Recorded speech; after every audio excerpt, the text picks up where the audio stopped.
Hey, welcome back to Black Lab Garage. Guess what this is sitting behind me? It's not full size, which is a rarity for me.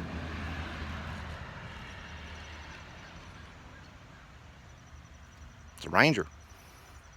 Well, you want to hear the story behind it? Come on, let's get into it.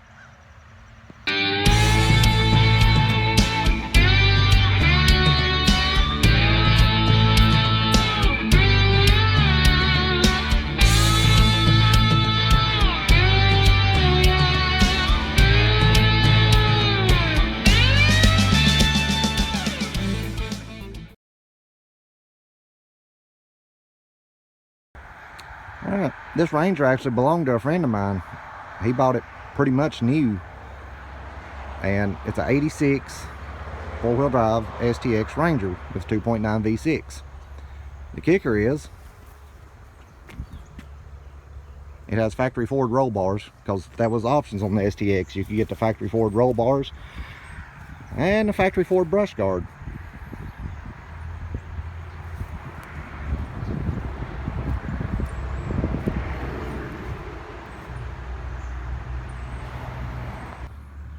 The other kicker to the STXs is they don't have a bench seat. They have bucket seats. And look here, he's always kept these covered. The seats are absolutely spotless. Yeah, there's some other junk piled up in it, but I think it's a pretty good Ranger. Now the downside is it has sat for several years. I think it was last tagged in 2013. And if you look at the tires, it had a brand new set of Michelins on it when he parked it. And, well, they've got a few just hairline cracks in them.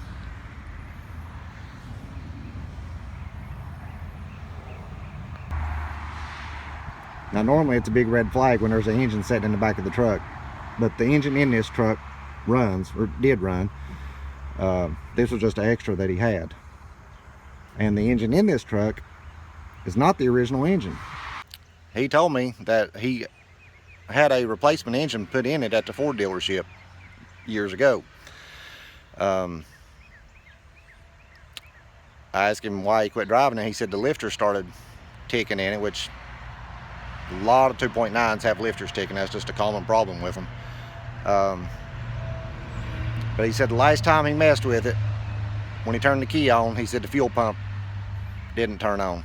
So I'd say the fuel pump is shot. So rather than ruin the fuel system, I won't go ahead and drop the tank on it. I mean, we might as well. First thing we gotta do is get this shield over the gas tank out of the way. You know, they put these on here, I guess, because they figured people was going to be four-wheeling in them, and they were probably right.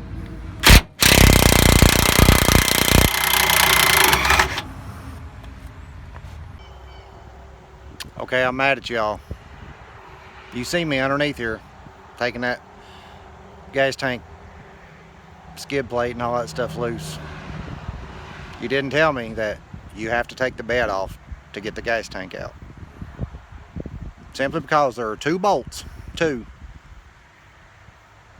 go from the bottom up, not. So there's no way to get to the top of them. Like, one of them is a welded stud and the nut is on top between, like, cross member and the bottom of the bed. I'll show them what I'm talking about here in a minute, but there's no way to get to them without taking the bed off. You could have warned me. Now even worse, we got to take the roll bars out to get the bed off. Now let's go around and take the Torx bolts out of the bed. There should be 6 of them.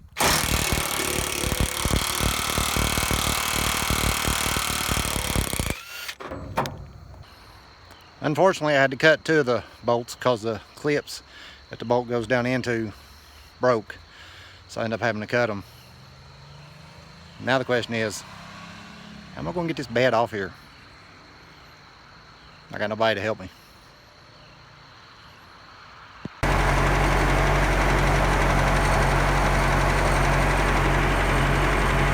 It's getting dark out here, but I figured out a way.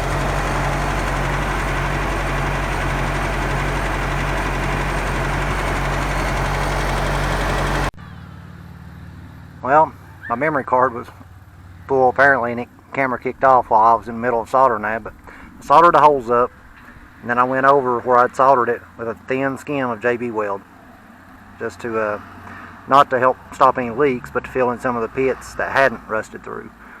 And then I sprayed the whole thing with some like Rust-Oleum, but it was the Ace brand. And I didn't use black because I used this aluminum looking, because it'll make it easier to spot if there's a leak in it than it would be if it was black. So now let me get the sanding unit for it.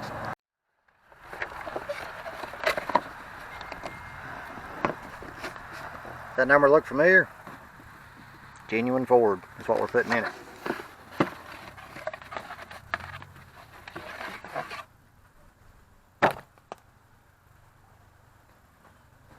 Make sure I put my O-ring on there so I don't forget it. That'd make a hell of a leak. Alright, piece of fuzz on it.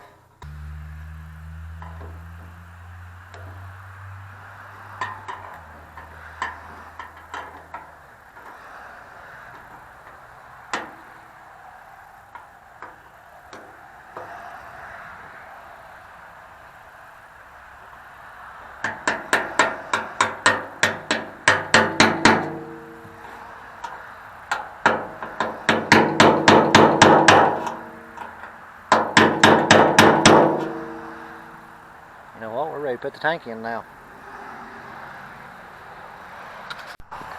Now before I check to see if the fuel pumps kick on, I want to put some gas in this thing, because you don't never want to turn these things on with no gas in them.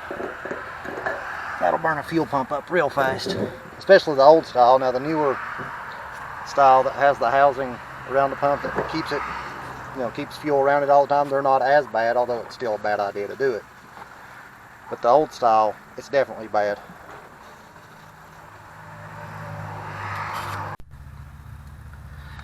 Well, you can kind of see on the pavement here that wet spot. I turned the key on to cycle it, to get the air out of the system, and had a horrible, horrible fuel leak. So I got back under the truck. Here's the fuel line coming out of the pump, because it looked like it was leaking from the pump on the frame. So I pulled the fuel line off. I thought maybe the line has a hole in it, something. Can't find anything wrong with the line. O-rings are in good shape. I mean, I could not find a thing wrong with it. So that really only leaves one thing. This pump. Because it appeared to be leaking right here where that fitting goes in there. Well, now it has a copper washer, you can see the washer there, that seals up against the fitting. How do you get that tight enough to not leak when it's screwing into plastic? Okay. Here's the original pump. Notice it's metal on the end where the fitting screws in. So, and also the new pump that I had on it, flip the box over here, notice right there, made in China. So I couldn't find nothing wrong with the line, so it has to be the pump. So what we're going to do, well, we're going to put a Carter fuel pump on it. But notice this is it is new, but it's an older Carter, made in USA.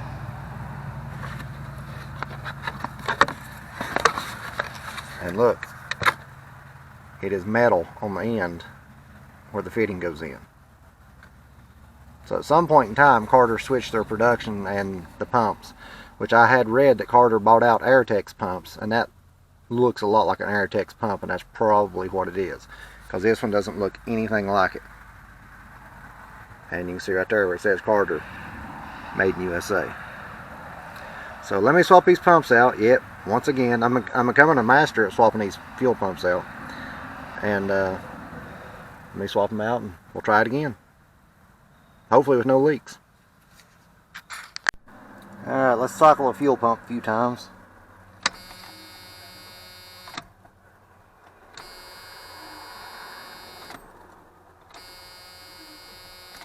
That way that'll work the air out of the system. Alright, we're going to try it this time. You ready?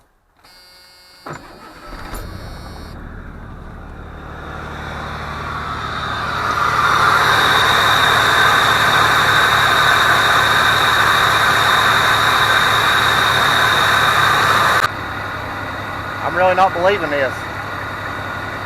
Which I knew it run good before when he parked it, but oh, we better check the fuel leaks.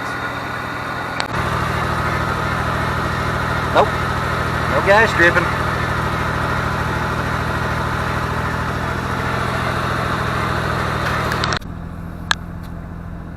Still idling up high, which the computer's going to have to relearn itself and everything else, but it should idle down, straighten out here in a little bit. Main thing I want to check, make sure the oil light and stuff went off. So, well, she's a runner. We still got a few other things to do to it, but I think I want to cut the video here. So, there'll probably be a part 2 on this one. But be sure and hit the thumbs up, like, subscribe, and stay tuned. Me and the pups will be back with another one. And as always, listen to more Goose Creek. See you.